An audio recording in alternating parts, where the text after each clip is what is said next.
6 Maart, aan die voete van die Meester. Ons leer om die taal van Kanaan te praat. Laat my leer drup soos die reën, my woord vloei soos die dou, soos reendruppels op die grasspruitjies en soos reënbuie op die plante. Deuteronomium 32 vers 2. Ons moet getuies vir Christus wees, en ons sal dit wees wanneer ons daagliks groei tot volwasse manne en vroue in die volwasse mate van Christus.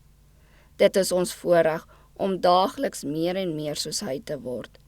Dan sal ons die krag ontvang om ons liefde vir hom met hoër, reine, suiwerde taal uit te spreek.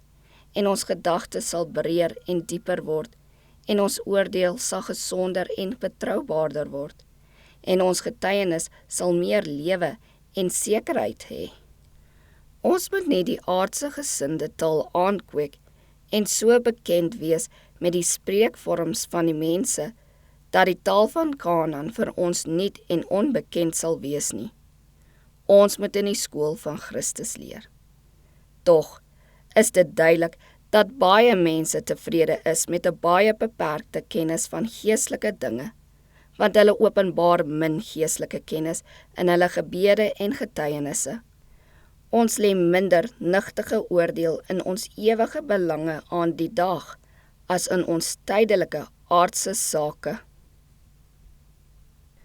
Christene moet getroue studente in die skool van Christus wees, en moet altyd meer leer, meer van die hemel, meer van die woorde en wil van God, meer van die waarheid en hoe om die kennis wat ons verkry het, getrou aan te wend.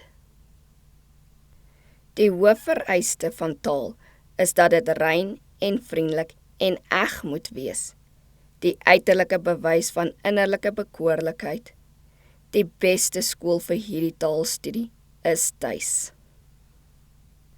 Vriendelike woorde is soos dou en sagte reënbuie vir die siel. Die skrifte sê van Christus dat genade op sy lippe uitgestort is, dat hy kan weet om die vermoeide te verkoop met woorde. En die Here beveel ons, laat julle woorde altyd aangenaam wees, sodat dit genade kan gee aan die wat dit hoor. As die hart rein is, sal 'n ryke skat van wysheid daaruit voortvloei.